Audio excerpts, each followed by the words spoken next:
तवज्जो चाहूंगा। देखिए बड़ी बेदारी के साथ आप मजलिस सुन रहे हैं और इतने पूरा शौक दौर में मजलिस हुसैन कर रहे हैं जब पूरी दुनिया कोरोना से डरी हुई है और सब अपने अपने घरों में बैठे हैं, आप फर्ज अदा पर बैठे हैं। और देखिए जाने मोहतरम, हम बीमारियों से डरा भी नहीं करते हैं, इसलिए कि हुसैन के फर्ज पे आने के बाद तो बीमारों को शिफा मिल जाया करता है।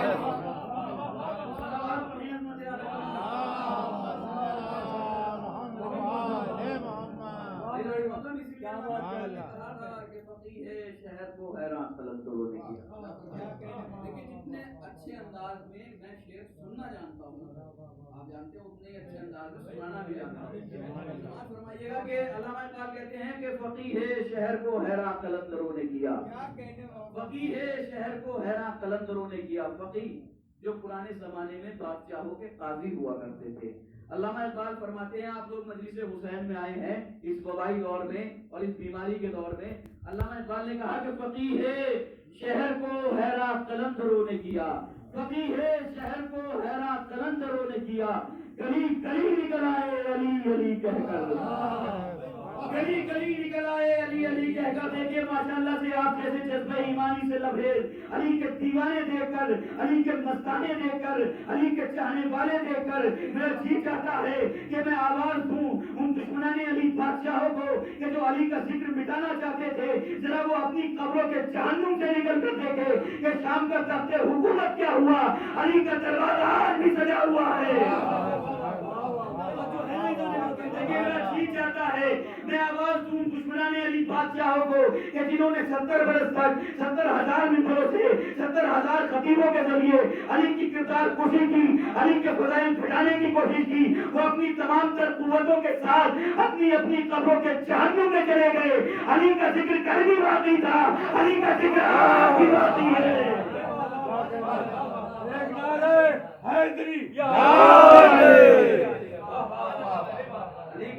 कल भी बाकी था, अली का जिक्र आज भी बाकी है और अली का जिक्र कल भी बाकी रहेगा। और देखिए निज़ाम मोहतरम, मेरा दावा है कि दुनिया का बड़े से बड़ा आदमी और बड़े से बड़ा बादशाह अरबों खरबों रुपए खर्च करने के बाद इतने वबाई मर्ज में इतने जज्बे ईमानी से लबरेज दीवाने इकट्ठा नहीं कर सकता है।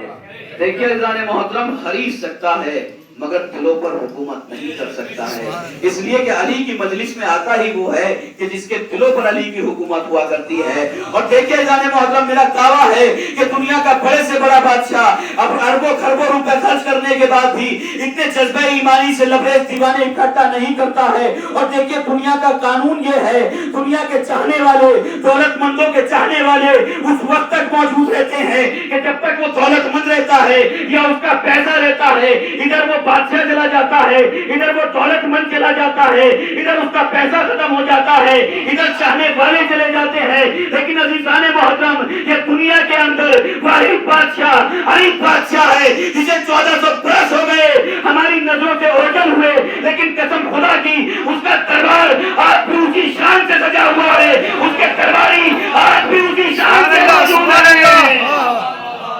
सलावत पढ़िए अज़मत आले मोहम्मद।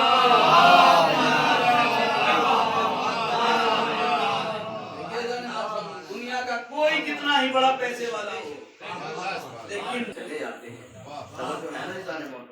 देखिए परवरदिगार आलम ने कहा इन्नमा वलियुकुमुल्लाह, अल्लाह तुम्हारा वली है, वरसूलुहु उसका रसूल तुम्हारा वली है जो नमाज कायम करने वालों के साथ नमाज भी कायम करते हैं, ज़कात भी अदा करते हैं। देखिए वो चलते फिरते चौराहों पर ज़कात नहीं दिया करते, वो हम राकिऊन रुकू करने वालों के साथ रुकू भी जारी रहता है, ज़कात में अंगूठी जाती है, अल्लाह की तरफ से विलायत की आयत चली जाती है। देखिए जाने मोहतरम, परवरदिगार आलम ने कुरान मजीद की इस आयत के अंदर 3 वलियों का जिक्र किया, अल्लाह वली, उसका रसूल वली और मौलाए कायनात वली। देखिए जाने मोहतरम, पूरी मजलिस जुमलों में पढ़ सकता हूँ, लेकिन मैं चाहता हूँ कुछ बातें आपकी खिदमत में अर्ज कर दी जाए। देखिए परवरदिगार आलम ने 3 वलियों का जिक्र किया, अल्लाह वली, उसका रसूल वली और मौलाए कायनात वली। देखिए परवरदिगार आलम ने जो लफ्ज़ वली अपने लिए इस्तेमाल किया, वही लफ्ज़ वली मौलाए कायनात के लिए इस्तेमाल किया, वही लफ्ज़ वली रसूल के लिए इस्तेमाल किया। और देखिए परवरदिगार आलम ने विलायत की अहमियत को बयान फरमाया है। طریقے سے پروردگار عالم نے قرآن مجید کی آیات میں ارشاد فرمایا بسم اللہ الرحمن الرحیم اطیعوا اللہ و اطیعوا الرسول و اولی الامر منکم، اللہ کی اطاعت کرو، اس کے رسول کی اطاعت کرو اور اولی الامر کی اطاعت کرو۔ جیسے تین ہستیوں کی اطاعت انسان پر واجب ہے، اسی طریقے سے تین ہستیوں کی ولایت کو ماننا انسان کے اوپر واجب ہے۔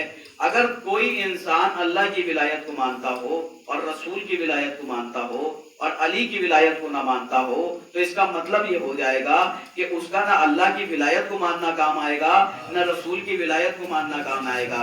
اس لیے کہ پروردگار عالم نے قرآن مجید میں کہا بسم اللہ الرحمن الرحیم اقیموا الصلاۃ، نماز قائم کرو، وآتوا الزکاۃ، اور زکوٰۃ ادا کرو۔ نماز قائم کرو اور زکوٰۃ ادا کرو۔ کچھ لوگ رسول کی خدمت میں آنے کے بعد کہنے لگے کہ یا رسول اللہ، پروردگار عالم نے یہ نماز کے ساتھ زکوٰۃ کا تذکرہ کیوں رکھا ہے؟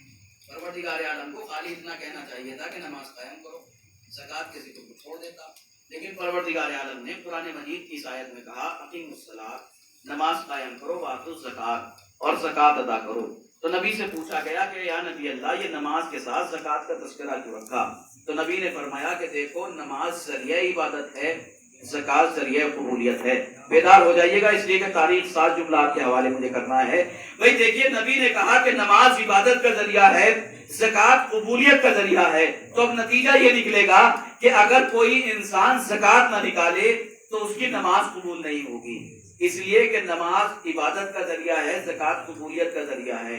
تو بھائی نتیجہ یہی نکل کر آئے گا کہ اگر کوئی زکوٰۃ نہیں نکالتا ہے تو اس کی نماز قبول نہیں ہوتی ہے۔ تو آپ مجھے ذرا اتنا بتائیں، زکوٰۃ ہوتی کیا ہے؟ زکوٰۃ کہتے کسے ہیں؟ زکوٰۃ کیا شے ہوتی ہے؟ تو ہر انسان کا یہی جواب ہوگا کہ قبلہ زکوٰۃ غریبوں کا حق ہوتا ہے، زکوٰۃ مسکینوں کا حق ہوتا ہے، زکوٰۃ یتیموں کا حق ہوتا ہے، زکوٰۃ بیواؤں کا حق ہوتا ہے۔ جملہ بیدار سماعتوں کے حوالے ہے۔ پروردگار عالم نے کہا اقیموا الصلاۃ، نماز قائم کرو، وآتوا الزکاۃ، اور زکوٰۃ ادا کرو۔ اور نبی نے کہا جو زکوٰۃ نہیں دیتا اس کی نماز قبول نہیں ہوتی ہے۔ اس کا مطلب یہ ہوا کہ جو غریبوں کا مال کھائے اللہ اس کی عبادت قبول نہیں کرتا، جو یتیموں کا مال کھائے اللہ اس کی عبادت قبول نہیں کرتا، جو مسکینوں کا مال کھائے اللہ اس کی عبادت قبول نہیں کرتا۔ تو مجھے جملہ کہنے دیجئے، بھئی جب اللہ یتیموں اور غریبوں اور مسکینوں کا مال کھانے والے کی عبادت قبول نہیں کرتا ہے تو ان کی عبادت کیسے قبول ہو جائے گی جو سیدہ کا حق کھا رہے ہیں؟ سبحان اللہ، واہ واہ، سلام پڑھیں عظمت آل محمد پر۔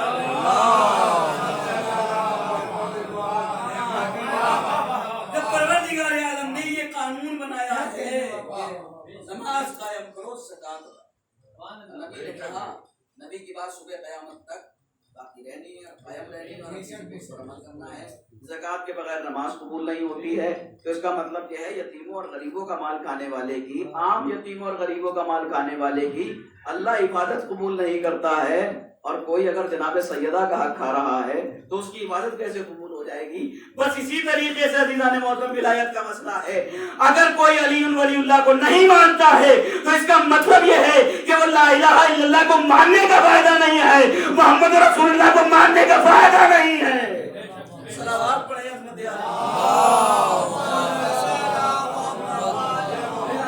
ہر چیز کا دار و مدار ولایت مولا کائنات پر رکھا ہے۔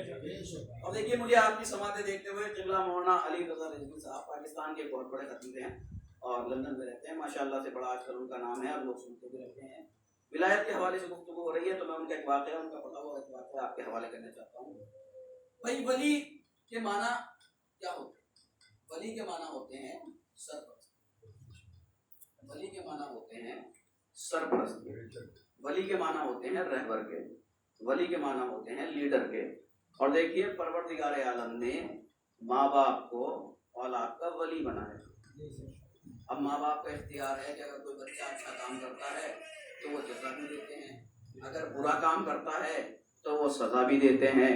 اور دیکھیے، آج کل یہ کہا جاتا ہے کہ مولا علی رزق تقسیم نہیں کرتے، جبکہ مسلمات میں ہے کہ علی رزق تقسیم کرتے ہیں۔ پوری کائنات مولا علی کا صدقہ کرتی ہے۔ دیکھیے، پروردگار عالم نے باپ کو بچے کا ولی بنایا اور باپ کے اوپر یہ واجب قرار دیا گیا ہے کہ اپنے بچوں کے لیے حلال روزی کا انتظام کرے، یعنی باپ جو ہے بچوں کا رازق ہوتا ہے۔ تو جسے پروردگار عالم نے परमानेंट वली नहीं बनाया है, जब वो रिस्क का मालिक है तो जिसे परमानेंट वली बनाया है वो रिस्क का मालिक नहीं हो सकता है। वो किस तरीके से, देखिए एक शख्स मौला अली मिंबर कूफा पर बैठे थे, मस्जिद कूफा में मिंबर पर बैठे थे और खुतबा दे रहे थे। एक शख्स आया और आने के बाद कहने लगा कि मौला ये बताइए मैं खाऊंगा क्या? सुनिए अली राजी है या नहीं, किस तरीके से अली का रिस्पेक्ट किया है। क़िबला कमर साहब और काशिफ भाई की खुसूसी तवज्जो चाहता हूँ। आने वाले ने कहा कि मौला ये बताइए मैं खाऊंगा क्या? मौला ने कहा दूध चावल।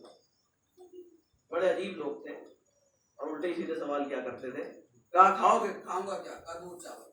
कहने लगा अली आपकी बात को झुटलाना है, दूध चावल ही नहीं खाऊंगा। ऐसे कुछ हमारे यहाँ भी पैदा हो गए हैं, कहते हैं अली राजी नहीं है, अली रिस्क पे इख्तियार नहीं रखते हैं, अली के हाथ में कुछ नहीं है बल्कि परवरदिगार आलम ही देता है। देखिए अली अल्लाह की सिफात के मज़हर हैं, समझो है ना जाने मोहतरम। कहा दूध चावल खाओगे? मौला अली से कहा कि नहीं अली आपकी बात को झुटलाना है, दूध चावल नहीं खाऊंगा। अली ने कहा जाओ चले जाओ और दूध ही चावल खाने हैं। वो घर मस्जिद से निकला और निकलने के बाद भूख लगी थी, अपने घर आया और आने के बाद अपनी ज़ौजा से कहा कि भूख लगी है, खाना लेकर आओ। क्या बनाया? दूध चावल बनाया। का दूध चावल तो मुझे खाने नहीं है, इसलिए अली की बात को झुटलाना, जाओ महल्ले में ढूंढो। ज़ौजा निकली घर से और निकलने के बाद महल्ले में ढूंढना शुरू किया और महल्ले के हर घर में गई, जिस घर में भी गई दूध चावल ही बने थे। तवज्जो जाने मोहतरम, अली की बात झुटलाने निकला था ना, तवज्जो जाने मोहतरम। भाई हर महल्ले के घर में गई और ढूंढती गई मगर दूध चावल में दूध ही चावल बने हुए थे। भाई महल्ला क्या पूरे शहर के अंदर घूमी, पूरे शहर में दूध चावल बने थे, इसलिए कि अली ने कहा था अली तो वो है जो अल्लाह की मर्जी का मालिक है, जो अली कह दिया करता है वही हो जाया करता है। देखिए जाने मोहतरम, मौला ने कहा दूध चावल खाएगा, उसकी ज़ौजा ने पूरा शहर तलाश कर लिया, हर घर के अंदर दूध चावल बने थे। जब ताखीर से घर में आई तो कहने लगा कमबख्त कहाँ रह गई थी, अभी तक कुछ लेकर नहीं आई। कहा तुमने ही तो मना किया था कि दूध चावल नहीं खाना है। जिस भी घर में गई तो हर घर से यही जवाब आ रहा था कि दूध चावल बने हैं, दूध चावल बने हैं, दूध चावल बने हैं। कहा अच्छा ये बात है। घर से निकला और निकलने के बाद कूफे से निकला और कूफे से जब निकल गया तो सहरा में गया और बड़ा भूखा है और परेशान और जिद पर अड़ा है कि अली की बात नहीं माननी। तो जो अली की बात नहीं मानता है भूखा ही रहता है। सलावत पढ़े